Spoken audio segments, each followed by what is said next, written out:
is prototype 1. It's obviously a failure, but I've learned quite a few things from it, and I intend on making the next prototype a lot better.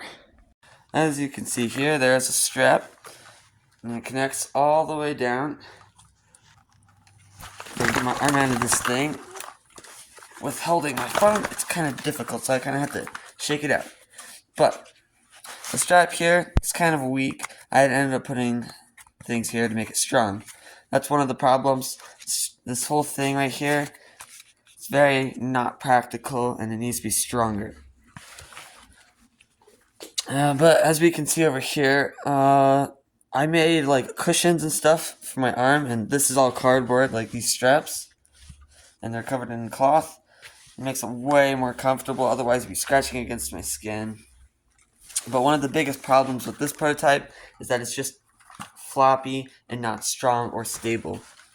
So the next thing I'm going to do is take this whole part over here and adjust it to make it more practical.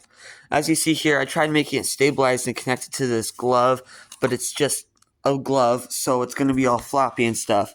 One of the bigger problems is that this part right here keeps, whenever I clench my fist, it like bends forwards, and it doesn't have enough force behind it to keep these fingers stable so that they can bend. So I obviously need to fix that, and I think what I'm going to do is I'm going to make a whole new glove that isn't out of fabric, but like make it more out of cardboard and harder materials to make it strong. And I was thinking about using the 3D printer, my dad's resin printer. However, I feel like that just wouldn't be strong enough and it would break. So I'm going to make the inside parts out of stronger materials, and I'm going to make the fingers and outside plates and stuff out of more 3D printed stuff, and it would look more smooth or designed better. So, well, I am actually proud of couple things. I'm proud of this strong interior section right here. I would like to get more strength like this across the whole thing, but we'll see how that goes. I also really like this joint I made right here. It looks a little steampunky, you could say, but it works pretty effectively well, and I was surprised at how well it worked. So that's something that I'll probably keep or modify to look better, probably with the 3D printer, actually. I can make that look way nicer. And obviously this over here is pretty flimsy, so I'm going to redesign that.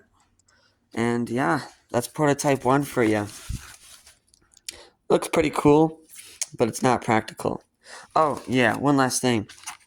I started trying to use rubber bands that I got to keep these straight, but it's still too weak. Like, this whole thing is just weak and stuff.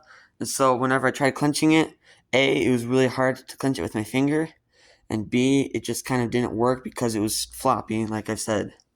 So I'll need to figure out a better way to make those go back into the straight position when I'm not clenching them. Though it's quite obviously not finished, I do intend on retiring it before I finish like the thumb and painting it, and like I was going to cover up this whole entire area and just make it all one solid looking thing. But I really want to move on to the next prototype because there's already so many things that I could improve. So without further ado, I am now retiring it, and I will be making a new one. I hope that you guys enjoyed watching this interesting video about my cardboard creation, and I hope that you will watch the next one.